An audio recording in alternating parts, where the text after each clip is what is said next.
secretario técnico, Rodrigo Ávila, por todo el trabajo que hicieron para llevar a buen término este proyecto, que ya hay a disposición algunos ejemplares, ustedes lo podrán llevar, y nos da, la verdad es que nos costó trabajo acá. Raúl Benítez, que preside el CACEDE, ha sido también una pieza clave. Agradezco muchísimo al doctor Benítez pues que haya traído al Senado esta iniciativa junto con Sergio Aguayo para que lo pudiéramos en el Senado no solo discutir y auspiciar, sino que además nos cae en un momento privilegiado. Es un momento muy necesario en la vida del país y espero que ya nuestras expositoras y expositores nos puedan hablar. Y voy a hacer la presentación de que a quienes están aquí con nosotros, empezando con la senadora Claudia Ruiz Massieu. Ella es vicecoordinadora del Grupo Parlamentario del PRI. Muy bienvenida, senadora. Gracias. Muchas gracias, bienvenida. Está con nosotros también el doctor Raúl Guillermo Benítez Manaut. Él es profesor investigador del Centro de Investigaciones sobre América del Norte de la Universidad Nacional Autónoma de México. Bienvenido, buenas tardes. La maestra Keila Vargas, especialista en seguridad nacional del colectivo de análisis para la seguridad en democracia, con democracia CACEDE. Bienvenida, maestra. Está con nosotros el doctor Juan Antonio Leclerc. Él es profesor de Relaciones Internacionales y Ciencia Política de la Universidad de las Américas, Puebla. Bienvenido, doctor. La maestra Elisa María Sánchez Ortega, ella es directora general de México Unido contra la Delincuencia. Bienvenida, maestra, muchas gracias. Y bueno, vamos a iniciar. Les hemos pedido a las y los expositores que sean tan amables de hacer una presentación en 7 minutos, a ver si tenemos condición al final de hacer algún intercambio. Tenemos alguna actividad próxima, de manera que no nos tomaremos mucho más después de las 2 de la tarde. La senadora Ruiz Massieu nos ha avisado que ella tiene de suyo un evento. Mucho le agradecemos el esfuerzo de estar acá, senadora. Agradecemos al canal de Congreso y a las redes que nos acompañan, que pueden seguir este evento. Muchas gracias a la gente del canal del Congreso. Y sin más preámbulo, le damos entonces la palabra al doctor Raúl Benítez. Perdón, a la senadora, como había dicho. Discúlpeme, senadora, por favor.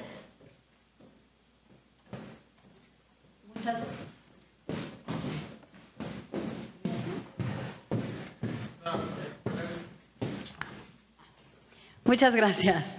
Muy buenas tardes a todas y a todos. Y en primer lugar, quiero referir que estoy aquí en representación de mi compañero y coordinador del grupo parlamentario, el senador Miguel Ángel Osorio Chong, quien además es presidente del Instituto Belisario Domínguez. Y le agradezco la oportunidad de estar aquí en su representación y, por supuesto, agradezco al Instituto Belisario Domínguez que también me haya permitido estar aquí. Empiezo, por supuesto, saludando a quienes me acompañan en la mesa, tanto a mi compañero senador Emilio Álvarez y Casa, como a Lilia Sánchez, a Raúl Benítez, a Keila Vargas y a Juan Antonio Leclerc, y por supuesto a Rodrigo Ávila. Gracias por tenerme en este evento. La elaboración del atlas que hoy se presenta es parte de una premisa, que la dimensión del desafío de la inseguridad en México no corresponde a la dimensión, la intensidad y la profundidad con la que se ha estudiado. Y con esto no queremos o no pretendo hacer una crítica o demeritar el trabajo que se ha realizado desde hace ya muchos años con mucho rigor desde la academia y desde el análisis en México, o los esfuerzos que se hacen desde las propias instituciones de gobierno o de las organizaciones de la sociedad civil. Somos, por ejemplo, uno de los pocos países en el mundo que publican la incidencia delictiva de forma mensual. Somos también uno de los pocos países en los que se tienen mediciones de percepción de seguridad y de victimización. Se ha hecho un esfuerzo muy, muy importante durante ya décadas para realizar un análisis riguroso en este tema. Sin embargo, a pesar de los avances que hemos logrado en la medición, hay asuntos en donde debemos reconocer que tenemos un déficit y temas que requieren aproximaciones conceptuales novedosas y sobre todo multidisciplinarias. La seguridad, y los hechos creo que por todos conocidos y la información que conocemos son contundentes, es uno de los grandes pendientes de la agenda nacional y de ahí la necesidad de contar con marcos de referencia y con categorías de análisis que nos permitan no solo entender y dimensionar el desafío, sino también hacerle frente de una forma mucho más eficaz. Necesitamos estudiar una diversidad tan amplia de temas que un solo enfoque o un solo grupo de autores o una sola perspectiva serían insuficientes para poder abordar de mejor manera este fenómeno. ¿De qué formas podemos analizar, por ejemplo, cómo se relaciona la transición democrática y la descentralización del Estado, con la transformación y la evolución de los grupos delictivos, o cómo tratar el papel que juegan las alternancias y los cambios de gobierno respecto al aumento o disminución de la violencia, tanto en el orden federal como en el orden local, estatal o municipal, o preguntarnos, entre otras cosas, cuáles son las implicaciones de una organización federal o de una organización central de la estructura de seguridad. Si somos una federación y la seguridad pública es un ámbito de responsabilidad concurrente de los órganos de gobierno, ¿qué conviene más para un país como México y por qué? ¿Qué hacemos y qué podemos hacer frente al hecho de que el 26% de los municipios del país no tiene un solo policía y el 56% tiene menos de 50 elementos?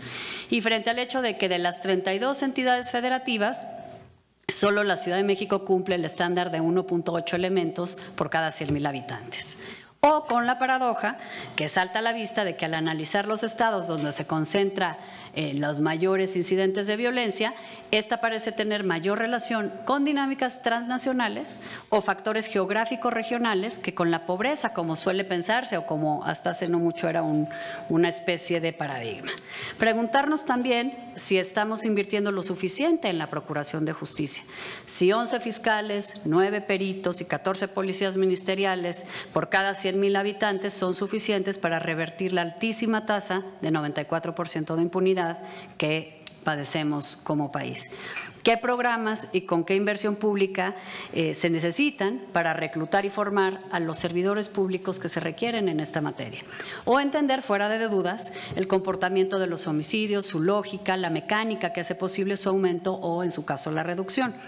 Por los datos históricos que tenemos, sabemos que de una tasa altísima que casi llegó a los 70 homicidios por cada 100,000 habitantes en 1940, tuvimos una baja sostenida en todo el periodo posrevolucionario, llegando a una tasa mínima de 10 en 1970.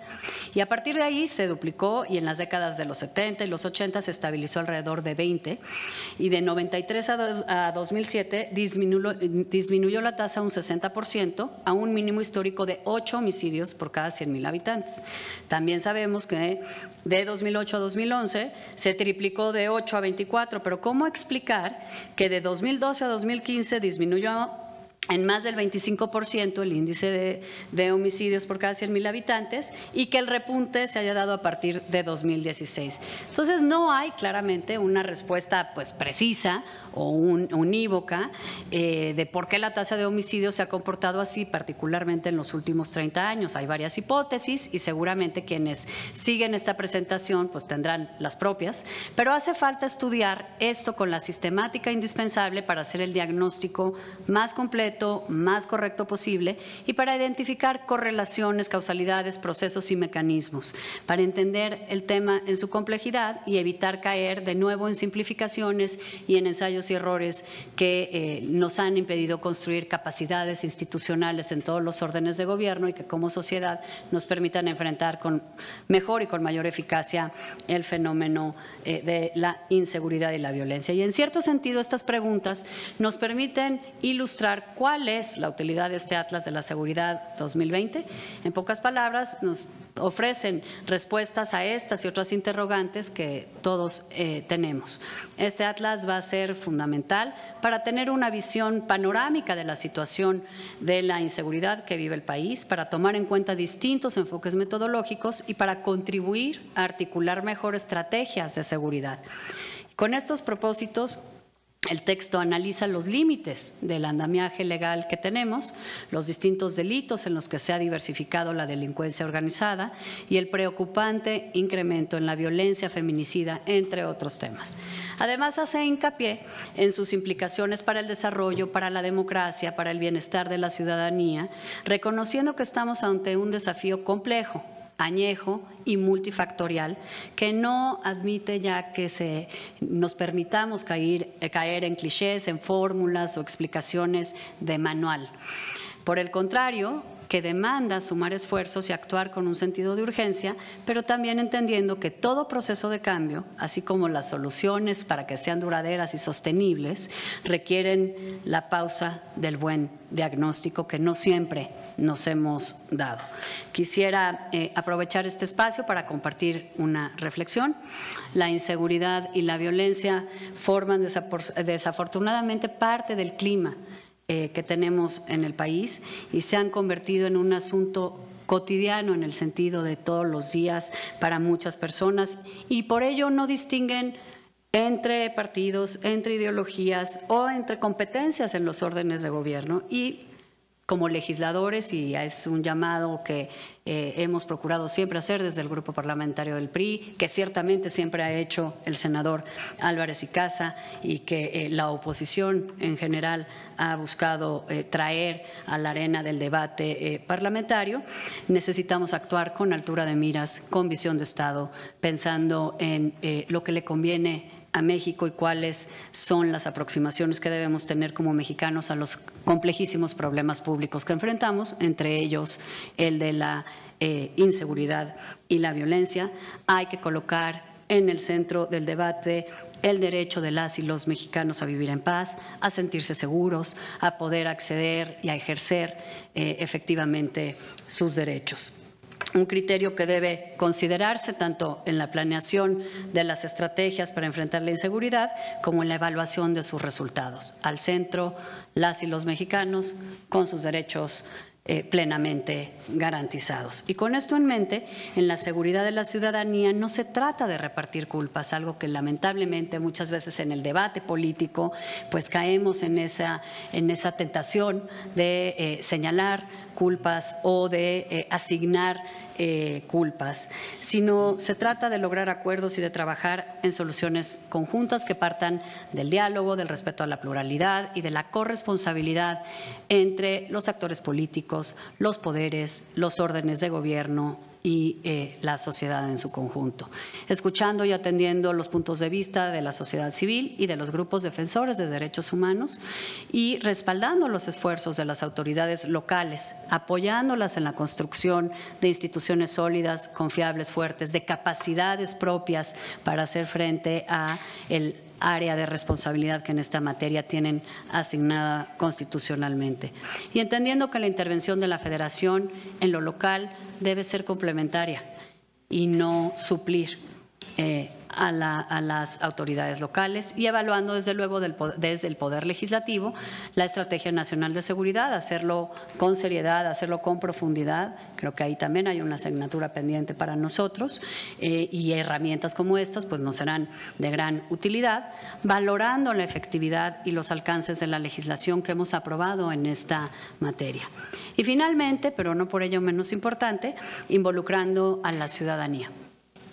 Porque las mejores respuestas son las que parten del esfuerzo colectivo y las que los ciudadanos hacemos nuestra para poder ser parte de la solución. En este sentido, los esfuerzos que se hacen en el Senado desde el Instituto Belisario Domínguez son motivo de celebración y este atlas es, ante todo, una muestra de cómo se genera conocimiento valioso, útil, cómo se abren espacios plurales de diálogo y cómo se trabaja en estrecha colaboración con la sociedad civil para dar respuesta a los retos que enfrenta el país. En nombre de mi compañero y coordinador, el senador Miguel Ángel Osorio Chong, les reitero mi agradecimiento a todas y todos ustedes y el reconocimiento, por supuesto, al Instituto y a todos quienes participaron en la elaboración de este valioso Atlas de la Seguridad y la Defensa de México 2020. Muchas gracias.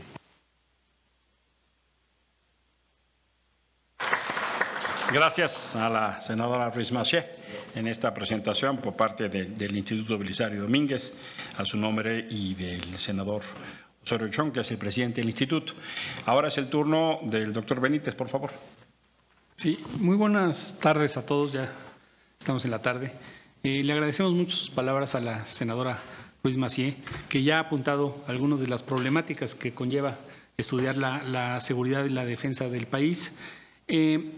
Yo quiero agradecer en primera instancia el entusiasmo con que acogieron el proyecto, impulsado por nuestro colega, fundador también de nuestra organización, el Colectivo de Análisis de la Seguridad con Democracia, el senador Álvarez y Casa, pero a los senadores Ricardo Monreal y Miguel Ángel Osorio Chong, porque ellos vieron el proyecto y dijeron sin dudar, sin titubear, dijeron sí, lo hacemos desde el instituto.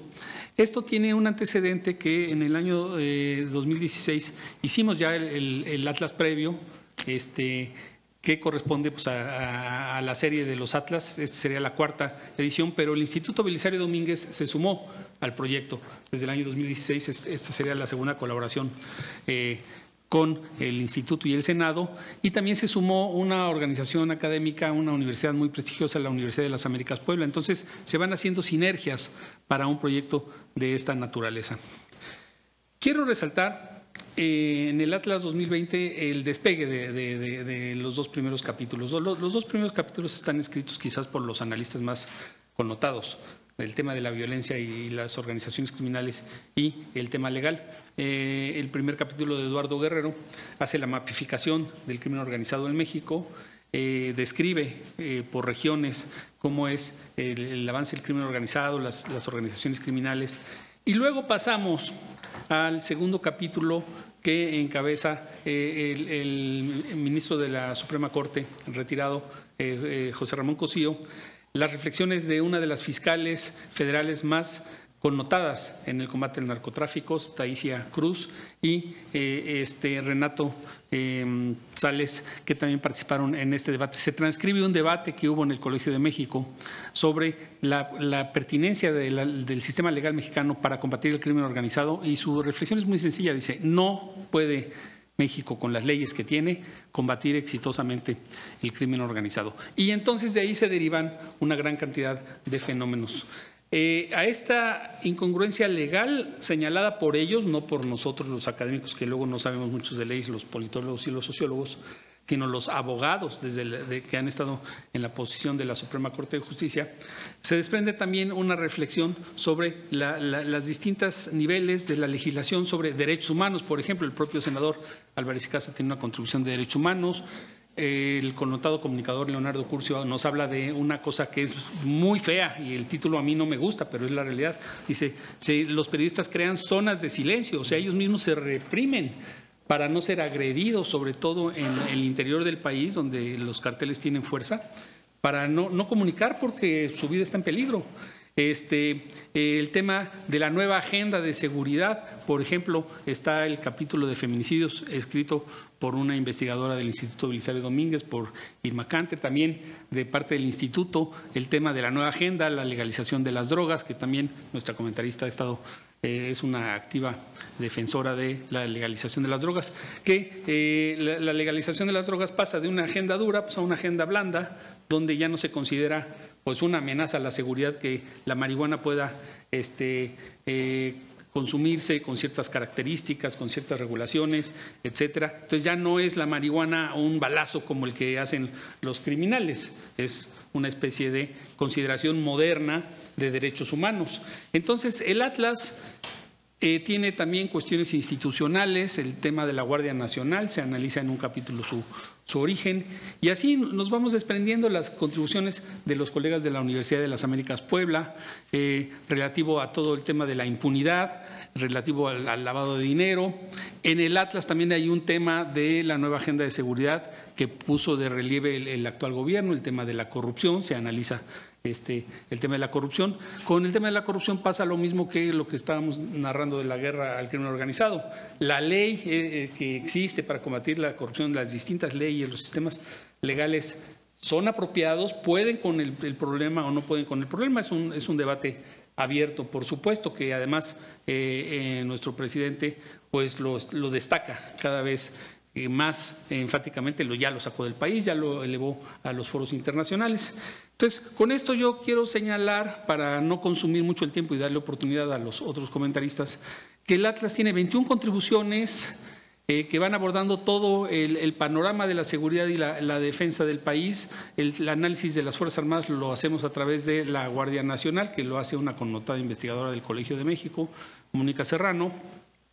Y así el Atlas va traspasando los niveles temáticos, desde la vieja agenda, que es el narcotráfico, la ley, a la nueva agenda, que es los feminicidios, el tema de la legalización de las drogas, la vieja nueva agenda, que es el tema de los derechos humanos. Digo vieja nueva agenda porque es vieja en el sentido si hablamos del siglo XXI, pero es nueva porque es una agenda que entra solo a fines de los años 90 como parte de una agenda importante para el país, el tema de los derechos humanos, y todo esto se va nivelando con las capacidades estatales para el combate. Aquí en el Atlas propio de los analistas no se buscan chivos expiatorios, culpables, etcétera.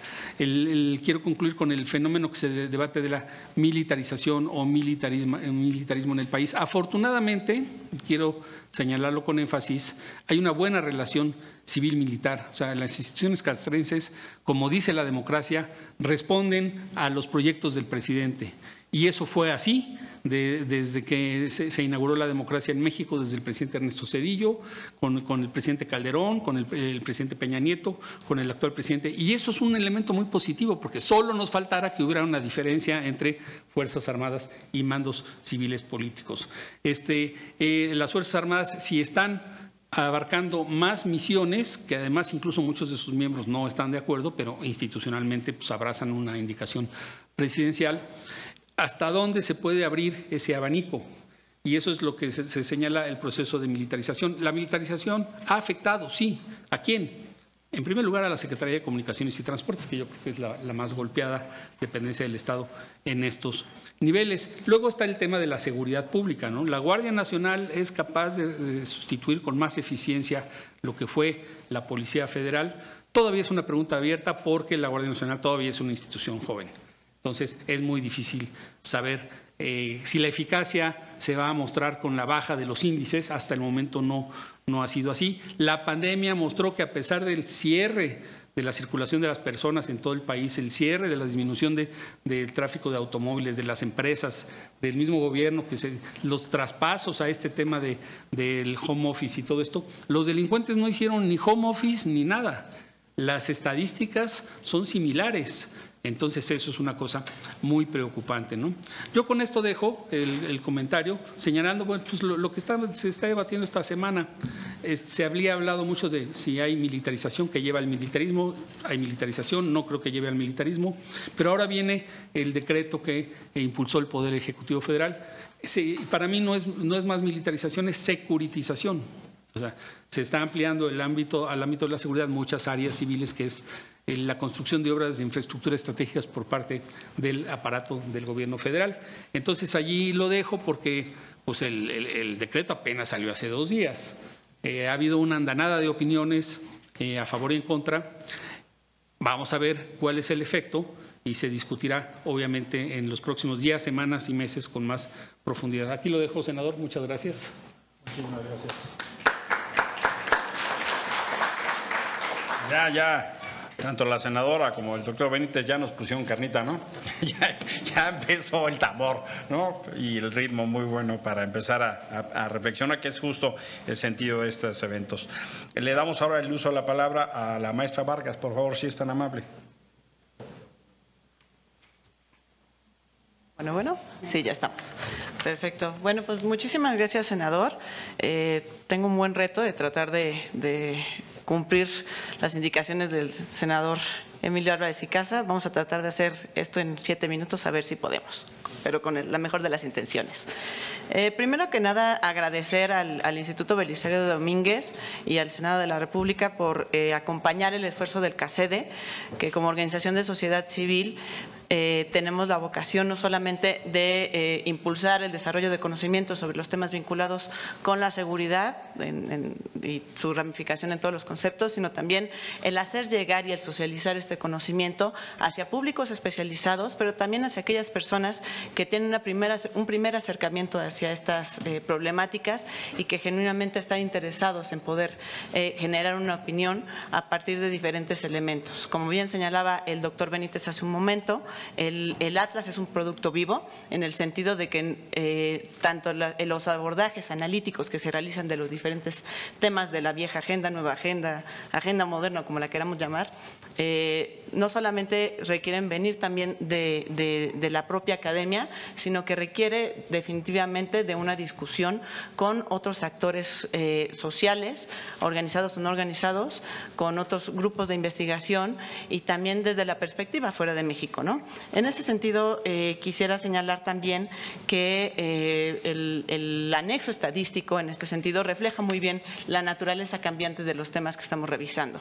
El anexo estadístico logra un objetivo importante, que es recopilar todo un seguimiento a través de diferentes datos de problemáticas que tienen que ver, por ejemplo, con la procuración de justicia, el presupuesto que se le asigna a las Fuerzas Armadas y a las tareas relacionadas con la prevención, la investigación, la persecución de delitos, la propia cooperación internacional, cómo ha ido modificándose y pues bueno, hemos visto que en los últimos, en el último mes, el tema de la cooperación y el papel de los Estados Unidos, que también recordamos que México está dentro de un contexto específico en el cual su seguridad viene determinada o se influencia a partir de las agendas también de otros países. En ese sentido, también podemos vincular o se refleja en el Atlas y específicamente en el anexo estadístico algunos temas vinculados, por ejemplo, con el desplazamiento forzado interno, con la migración, a propósito de la Guardia Nacional, la violencia de género, desde la perspectiva no solamente de las víctimas cuando son mujeres, sino también desde el espectro más amplio del concepto y pues otras dinámicas vinculadas con corrupción y específicamente de aquellos instrumentos, herramientas analíticas, estadísticas que nos permiten ilustrar, tener un diagnóstico sobre cómo está la situación en todos estos asuntos. Sin embargo, pues cabe señalar, y aquí la invitación amplia a conocer el documento, a conocer la publicación y a criticarlo, y a comentarlo y a discutirlo, porque precisamente, bien señalaba la senadora hace un momento, la incursión en estos temas o la revisión de estos temas desde un enfoque de seguridad obliga a una discusión constante y a un debate continuo, ya que no hay soluciones únicas ni correctas, ¿no? Sino una serie de esfuerzos que tendrían que virar hacia la colaboración y a la discusión en conjunto. Finalmente, pues recuperar, quisiera dedicar los últimos minutos a señalar que, como bien señalaba el doctor Benítez, este esfuerzo pues viene acompañado de dos instituciones coeditoras de esta publicación, el Belisario Domínguez, la Universidad de las Américas Puebla, pero también tanto de la participación de periodistas y personas defensoras o representantes de organizaciones defensoras de derechos humanos, como por ejemplo la Comisión Mexicana de Protección de Derechos Humanos y otras más que podrán encontrar aquí en los artículos. Y de nueva cuenta, pues agradecer a algunas personas que en esta ocasión a mí me toca estar aquí al frente, pero pues sin su apoyo, sin su colaboración, sin su esfuerzo y sin su compromiso, no se pudiera haber logrado esta obra, que son Georgina Romero, Andrea Velasco, Emilio Rodríguez y Juan Manuel Aguilar, que son parte del equipo de trabajo de CACEDE, que bueno, estuvieron, así como el Atlas es un producto vivo, pues la llegada de la pandemia también significó un sufrimiento vivo de la recopilación y la modificación de los planes que teníamos para el Atlas. Y bueno, gracias al esfuerzo de todas estas personas es que se pudo realizar. Finalmente, invitar también a algunas personas que se encuentran aquí, que participan, son personas jóvenes que tanto desde sus prácticas profesionales como servicio social se involucran en las tareas que realiza el colectivo, y de esta manera pues nos ayudan también a nosotros a incorporar perspectivas diferentes sobre los temas que nos atañen a todos y nos permiten tener un nuevo abordaje sobre aquellas tareas que todavía quedan pendientes. Sin más por el momento, pues agradezco mucho. Me queda un minuto, entonces creo que sí lo logramos. Muchas gracias. Doble motivo para agradecerle a la maestra Vargas. Primero, esta mente estructurada y todavía ahorra tiempo, ¿no? Y usted, dirían los clásicos, sí están para saberlo y sí estoy para decirlo. Ella es la responsable del anexo estadístico, ¿no? Junto con el equipo que menciona. La verdad es que cuando revisan, ¿no?, van a encontrar una parte fundamental de este trabajo, que además es una gran virtud del Atlas. Nos permite, a través de los distintos volúmenes que ha editado, dar una continuidad en el tiempo.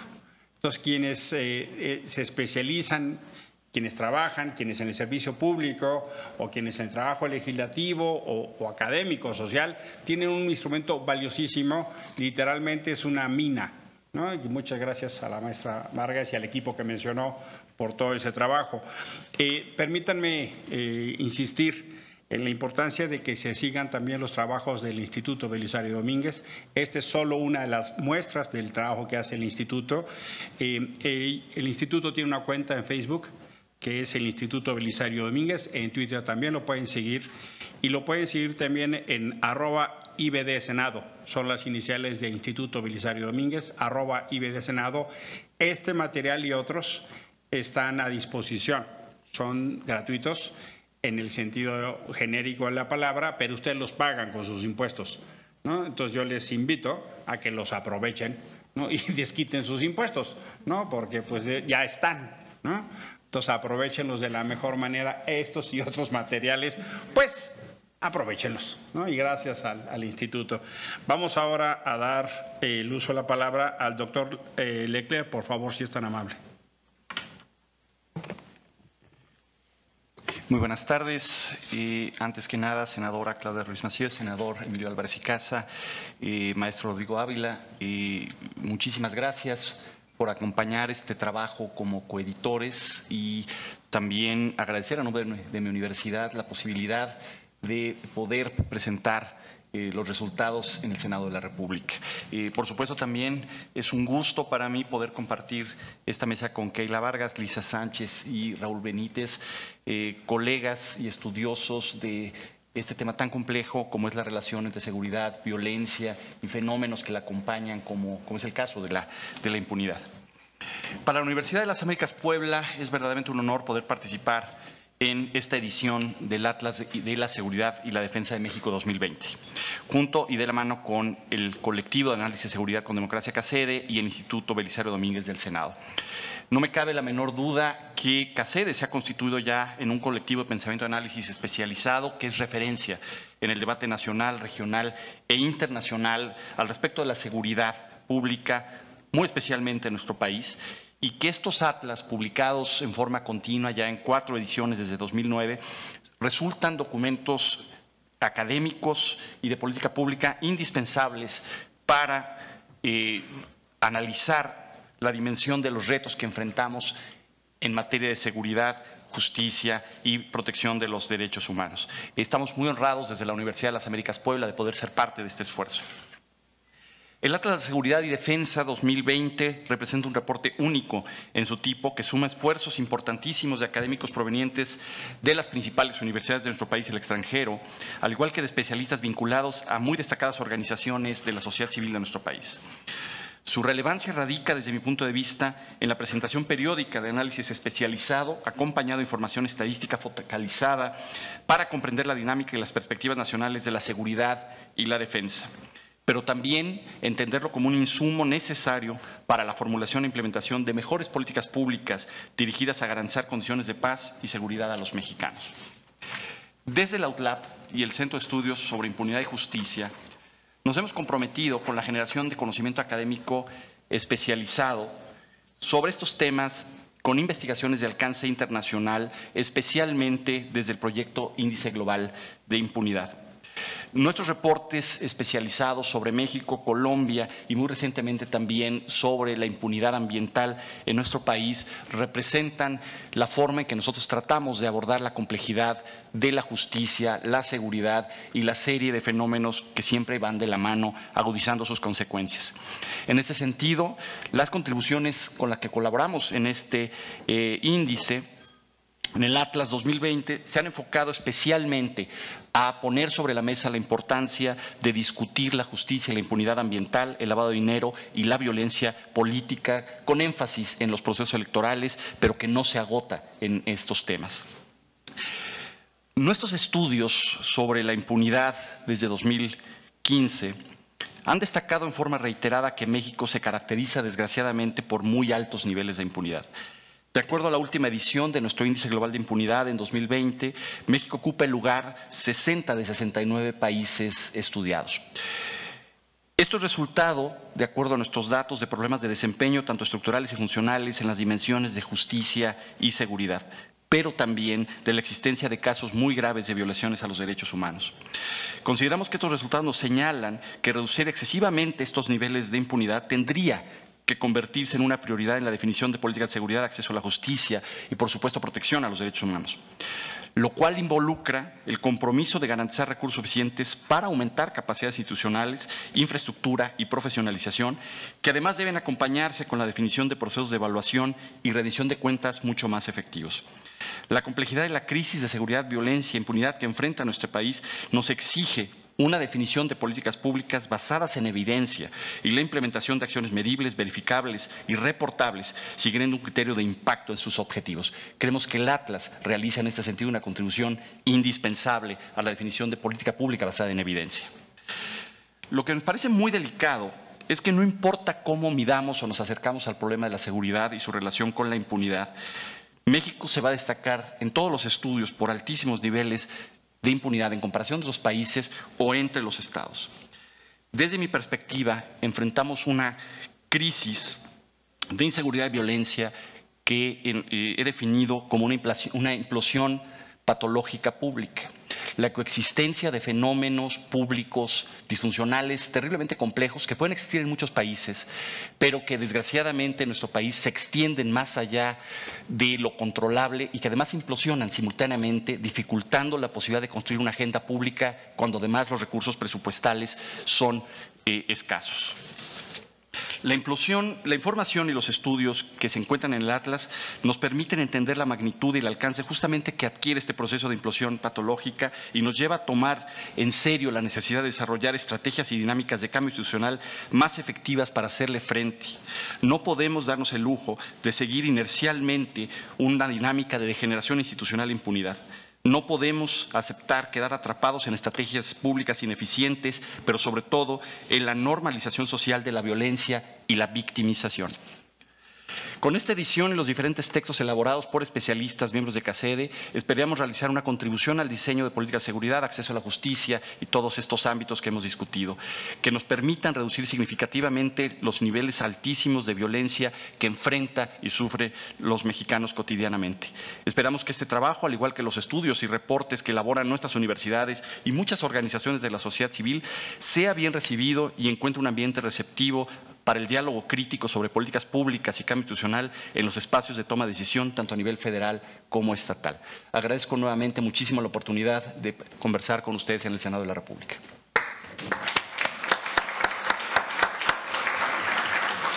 Muchas gracias al doctor Leclerc, que además nos hace un vistazo, ¿no?, del tipo de trabajo que hacen allá en la Universidad de las Américas Puebla. Un fuerte abrazo. Esperamos que pronto la vida académica de esa universidad regrese a la normalidad por todas las contribuciones que hacen. En mi nombre y por lo que veo de la expresión de la senadora, pues un abrazo muy solidario a la comunidad. Deseamos que pronto regrese a la normalidad porque la necesitamos, ¿no? Un fuerte abrazo. Y ahora es el turno para la maestra Sánchez, por favor, si es tan amable. Muchas gracias, senador. Muchas gracias, senadora. Gracias a CACEDE por la invitación y sobre todo por el producto que para nosotros, los profesionistas que nos dedicamos al tema de seguridad y justicia, es como un gran regalo de Navidad adelantado, en donde en realidad pues podemos encontrar no solo muchísima evidencia y diagnóstico, sino también el diagnóstico del problema y la solución. Yo quisiera empezar mi intervención con un reconocimiento y un llamado a la solidaridad para 3 de nuestras colegas. Ana Lorena Delgadillo, de la Fundación para la Justicia, Marcela Turati, periodista independiente, y Mercedes Doretti, que actualmente están pues bajo persecución de la Fiscalía General de la República por haber apoyado a las familias de los desaparecidos en Tamaulipas, y que justamente pues refleja su situación, uno de los más grandes problemas que vivimos en México, no solo un gran fenómeno de crimen organizado, de victimización, de delincuencia tradicional, sino también pues malas reacciones por parte del Estado y sobre todo malas condiciones para la defensa de las víctimas y para las personas periodistas, defensoras y expertas que trabajan con ellos. Pasando al tema del Atlas, quisiera tener algunas reacciones con respecto a lo que se ha mencionado por acá. Efectivamente, el Atlas tiene una riqueza tremenda en el sentido en el que aborda no solo el orden jurídico que existe en México para hacer frente al tema de delincuencia y de acceso a la justicia o incluso al combate a la corrupción y la impunidad, sino que también aborda el tema de la arquitectura institucional de las corporaciones y las instituciones que tenemos puestas para la seguridad y la justicia. Hace un diagnóstico también de lo que ha servido y no de las distintas estrategias de seguridad en lo federal y en lo local, y por supuesto que también define no solo el mapa criminal de lo que ya hablaba Raúl, sino también define los problemas estructurales, como ya decía Juan Antonio, sobre el tema, por ejemplo, de impunidad. En ese sentido, además de que hace estas 4 contribuciones y tiene temas particularmente relevantes para la actualidad legislativa, como podría ser el tema de regulación de cannabis o de militarización, hay algunas cosas que hace también de contribuciones sumamente interesantes. Por ejemplo, el Atlas no se limita a hacer el diagnóstico del marco legal o a decir que el marco legal no sirve para el combate a la delincuencia organizada, sino también lo que hace es ahondar en las razones por las cuales no sirve. Expreso algunas de ellas. El sistema con el que estamos enfrentando, el sistema legal con el que estamos enfrentando el crimen organizado no sirve por punitivista, no sirve por inquisitorial y esquizofrénico con respecto a la reforma de derechos humanos, pero también a la reforma del sistema penal acusatorio, no sirve por arbitrario, no sirve porque importa definiciones de sistemas anglosajones que no son aplicables aquí, no sirve por incomprensible para quien lo tiene que ejecutar y por inoperante por los temas de distribución de competencias entre los 3 órdenes de gobierno. Específicamente en materia de crimen organizado, el Atlas hace una crítica también muy severa a cuáles han sido las estrategias. Habla de estrategias improvisadas, estrategias de desresponsabilización de actores locales frente a la preponderancia de los actores federales, de desatención de la delincuencia común por habernos concentrado de manera narrativa y operativa tanto en el fenómeno de delincuencia organizada y de la función de seguridad pública y ciudadana como un tema que está abandonado justamente por el auge del militarismo o la militarización. Hace recomendaciones muy puntuales, incluso en aquellos capítulos que se concentran en el fenómeno de delincuencia organizada. Una de ellas, de las más importantes que hace Eduardo Guerrero, es pasar de una política de reacción a una política de prevención, sobre todo en 2 niveles: aquellos que ataquen el desplazamiento territorial de la delincuencia ordinaria y organizada, y 2, el surgimiento de nuevos giros delictivos para evitar la consolidación de nuevas redes criminales. sobre esas mismas recomendaciones también habla de la importancia de buscar el arraigo, o de evitar más bien el arraigo social e institucional del crimen, hablando de redes de macrocriminalidad.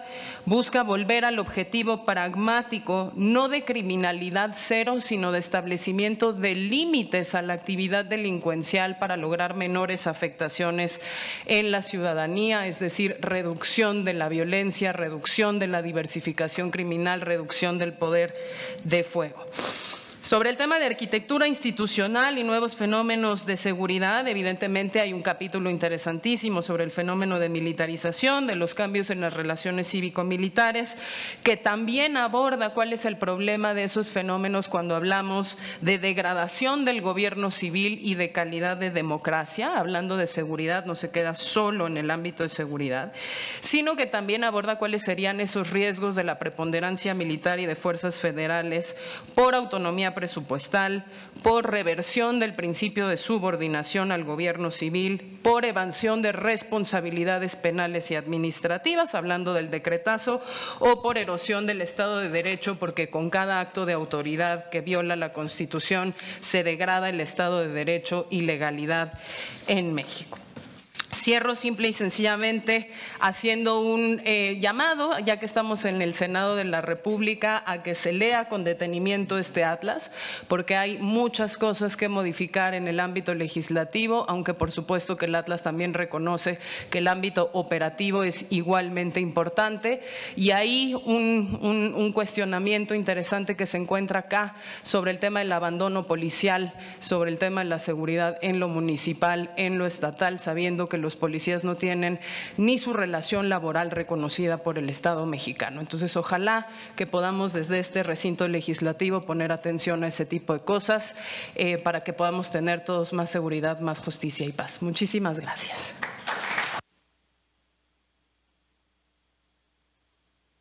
Muchas gracias a Lisa Sánchez. Y sí, en efecto, es extraordinariamente preocupante esta difusión que se hizo del caso de estas tres personas mencionadas, de Marcela Turati, periodista, creo que periodistas de a pie, ¿no? Mercedes Dorati, del equipo argentino de antropología forense, y Ana Lorena Delgadillo, de la Fundación para la Justicia y el Estado de Derecho. Ellas se han caracterizado por un trabajo de acompañamiento de víctimas y de un trabajo sistemático, y resulta que en lugar de que tuvieran la compañía y protección, ellas fueron investigadas, que es un tema que tiene que ser, por supuesto, que investigado y sancionado en términos inversos, no a ellas, sino a quien las pone en riesgo, y eso es un tema que la Fiscalía actual tendría que estar dando cuenta a la brevedad, y por supuesto que nos hacemos eco no solo de la solidaridad, sino de lo que eso implica en términos de nuestra agenda nacional. Tenemos ya prácticamente el tiempo agotado. La senadora nos comentó que tendría que salir. Les voy a pedir que aquellos que tuvieran inquietud al término de la mesa se acerquen, por favor, a platicar con alguno de los ponentes. Háganos saber sus comentarios por las redes sociales. No tendremos, infelizmente, condición para un intercambio, pero eso no obsta para que ahora, en tiempos pandémicos, híbridos y digitales, continuemos con nuestra comunicación y estaremos acá. Eventualmente podemos tener un intercambio en corto. Hay también necesidad de saludar a quienes nos han acompañado desde las redes sociales. Nos decía Elena Zavala que no se escuchaba muy bien. Espero que eso se haya corregido, haya sido momentáneo. Infelizmente hasta este momento pude ver el mensaje. No quiero terminar sin expresamente agradecer al senador Monreal y al senador Osorio que acompañaron esta iniciativa. Fue pues determinante para poderlo llevar a buen término. Saludar y agradecer también a Sergio Aguayo, que nos acompaña a distancia. Él es fundador del CACEDE, fue quien nos invitó literalmente cuando éramos chiquitos, ¿no?, a fundar este tema. Y teníamos ya mucha inquietud. El nombre de este colectivo en realidad es una confesión, ¿no? El colectivo de análisis de la seguridad en democracia. Pienso que ese sigue siendo el gran dilema de este país.